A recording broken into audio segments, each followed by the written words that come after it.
वज़ीर आज़म शहबाज शरीफ ने शुमाली वज़ीरिस्तान, बाजोड़ और मेमद में कामयाब सिक्योरिटी ऑपरेशंस पर सिक्योरिटी फोर्सेज को खिराज तहसीन पेश किया। इन कार्रवाइयों में 5 खारजी दहशतगर्द हलाक और 2 इंतहाई मतलूब खारजी गिरफ्तार किए गए। वज़ीर आज़म ने एक इंतहाई मतलूब दहशतगर्द सरगना को जहन्नम वासिल करने पर फोर्सेज की बहादुरी को सराहा। उन्होंने कहा कि दहशतगर्दी के खात्मे तक जंग जारी रहेगी। मुल्क दुश्मन अनासिर के मज़मूम अज़ाइम को नाकाम बनाने के अज़्म का आदा किया गया। शहबाज शरीफ ने कहा कि सिक्योरिटी फोर्सेज इंसानियत के दुश्मनों के खिलाफ डट कर मुकाबला कर रही है। पाकिस्तान मुस्लिम लीग नून के सेनेटर और मरकजी जमीयत अहले हदीस के सरबराह प्रोफेसर साजिद मीर इंतकाल कर गए। इनकी उम्र 85 बरस थी और वो कुछ अरसे से अलील थे। खानदानी ज़राए के मुताबिक प्रोफेसर साजिद मीर को दिल का दौरा पड़ा, जिसके बायस उनका इंतकाल हुआ। साजिद मीर ने 1994 में मुस्लिम लीग नून के टिकट पर सेनेट का इलेक्शन जीता। वो कई मरतबा सेनेट के रुकन मुंतखब हो चुके थे।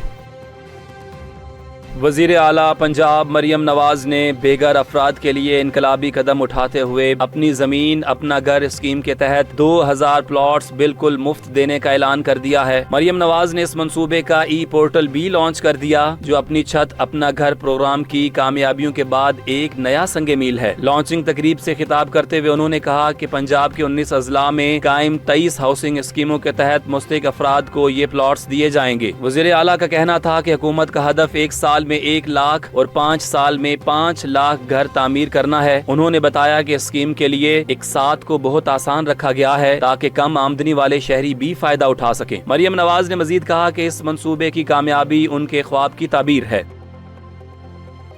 वफाकी वज़ीर इत्तलात अता तारड़ ने कहा है कि आज़ादी सहाफ़त, जमहूरियत, शफाफ हुक्मरानी और इंसानी हकूक का बुनियादी सतून है। आलमी यौम सहाफ़त पर अपने पैगाम में उन्होंने पाकिस्तानी मीडिया को मकबूजा कश्मीर और फ़लस्तीन के मजलूमों की आवाज़ बुलंद करने पर खिराज तहसीन पेश किया। उनका कहना था कि मीडिया ने कौमी मफादात के तहफ़्फ़ुज़, कानून की बालादस्ती और अवामी शऊर उजागर करने में अहम किरदार अदा किया। हुकूमत आज़ादी इज़हार राय पर मुकम्मल यकीन रखती है। पाकिस्तान ने ज़मीन से ज़मीन तक मार करने वाले अब्दाली वेपन सिस्टम का कामयाब तरबीती तजुर्बा किया है। मिसाइल 450 किलोमीटर तक हदफ को निशाना बनाने की सलाहियत रखता है। तजुर्बा मश्क इंडेक्स का हिस्सा था, जिसका मकसद अमली तैयारी और तकनीकी सलाहियतों को जांचना था। मिसाइल जदीद नेविगेशन और मौसर सम तब्दीली की खुसूसियात रखता है। तजुर्बे का मुशाहिदा स्ट्रेटेजिक फोर्सेज, साइंसदानों और इंजीनियर्स ने किया। सदर, वजीर आजम, चेयरमैन ज्वाइंट चीफ्स और सर्विस चीफ्स ने टीम को कामयाबी पर मुबारकबाद दी। पाकिस्तान भारत की बढ़ती जारियत पर सलामती कौंसिल का इजलास बुलाने पर गौर कर रहा है। अक़वाम मुत्तहिदा में पाकिस्तानी मंदूब आसिम इफ्तिखार का कहना है कि सूरत हाल आलमी अमन के लिए खतरा है। अक़वाम मुत्तहिदा के सेक्रेटरी जनरल की सालसी की कोशिश का पाकिस्तान ने खैर मकदम किया, ताहम भारत का रद्द अमल नदारद है। भारतीय मीडिया की तरफ से ख्वाजा आसिफ के बयान को सियाको सबाक से हटकर पेश किया गया। पाकिस्तान ने सिंध तास माहिदा मुअत्तल करने के भारतीय इक़दाम को गैर कानूनी और खतरनाक करार दिया। यूनान ने बतौर सदर सलामती कौंसिल इजलास बुलाने पर आमादगी जाहिर कर दी। इजलास जल्द मुतवक्के है।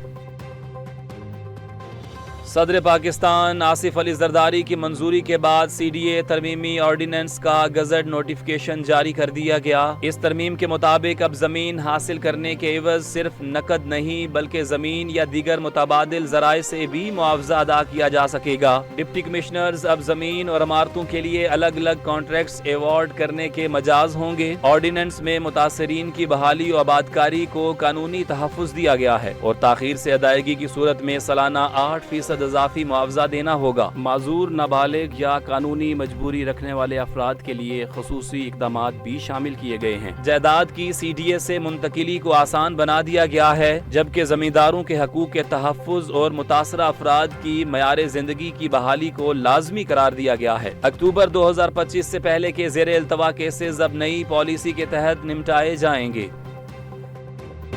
وزیر اعظم محمد شہباز شریف نے آزادی صحافت کے عالمی دن پر پاکستانی میڈیا کے کردار کو سراہا ہے۔ وزیر اعظم نے کہا کہ قومی مفادات کے تحفظ میں میڈیا کا کردار اہم ہے۔ انہوں نے زور دیا کہ میڈیا کو فیک نیوز، پروپیگنڈے اور غیر ملکی ایجنڈوں کا اعلی کار نہیں بننے دیا جانا چاہیے۔ وزیر اعظم نے دنیا بھر کے صحافیوں کو خراج تحسین پیش کیا، خصوصاً ان بہادر صحافیوں کو جو فرائض کی ادائیگی کے دوران شہید ہوئے۔ ان کا کہنا تھا کہ صحافت کے شعبے میں دی گئی قربانیاں تاریخ کا سنہری باب ہیں۔ شہباز شریف نے کہا کہ میڈیا ہمیشہ وقت کے ساتھ آگے بڑھا ہے اور جدید ٹیکنالوجی نے اس کی اہمیت کو مزید بڑھایا ہے۔ انہوں نے کہا کہ آج بھی میڈیا معاشرتی اجتماعیت کی علامت ہے جس کا کردار کلیدی ہے۔ پاکستان سپر لیگ میں آج بچوں کے کینسر سے آگاہی کا دن منایا جائے گا۔ اس سلسلے میں آج قذافی اسٹیڈیم میں خصوصی سرگرمیاں منعقد کی جائیں گی۔ اسلام آباد یونائیٹڈ اور کوئٹہ گلیڈیٹرز کے درمیان ہونے والا میچ اس اہم موقع پر ہوگا، جس میں دونوں ٹیمیں، میچ آفیشلز اور کمنٹیٹرز اس مہم کو اجاگر کرنے کے لیے بھرپور حصہ لیں گے۔ آگاہی مہم کے تحت میچ آفیشلز اور کمنٹیٹرز گولڈن ریبن پہنیں گے جو بچوں کے کینسر کی علامت ہے، جبکہ کھلاڑی گولڈن کیپس اور ریبن کے ساتھ میدان میں اتریں گے۔ میچ میں استعمال ہونے والی سٹمپس بھی سنہرے رنگ کی ہوں گی۔ خصوصی طور پر 3 کینسر کے مریض بچوں کو بھی گراؤنڈ میں مدعو کیا جائے گا، جنہیں دونوں ٹیموں کی جانب سے دستخط شدہ شرٹس پیش کی جائیں گی۔ اسٹیڈیم میں موجود ڈیجیٹل اسکرینوں پر چائلڈ کینسر سے متعلق آگاہی پیغامات بھی دکھائے جائیں گے۔ پاکستان میں ماحولیاتی تبدیلی اور گلوبل وارمنگ کے اثرات شدت اختیار کر چکے ہیں۔ رواں سال اپریل کا مہینہ ملکی تاریخ کے گرم ترین مہینوں میں شامل ہو گیا۔ محکمہ موسمیات کے مطابق اپریل 2025 گزشتہ 65 سال میں دوسرا گرم ترین مہینہ رہا۔ ملک بھر میں اوسط درجہ حرارت معمول سے 3.37 ڈگری سینٹی گریڈ زیادہ ریکارڈ کیا گیا۔ شدید گرمی کے باعث شہری علاقوں میں صحت، پانی اور توانائی کے مسائل بڑھنے کا خدشہ ہے۔ ماہرین نے موسمیاتی ایمرجنسی سے نمٹنے کے لیے ہنگامی اقدامات پر زور دیا ہے۔ بابر اعظم نے پاکستان سپر لیگ میں 50 کیچز مکمل کر کے نئی تاریخ رقم کر دی۔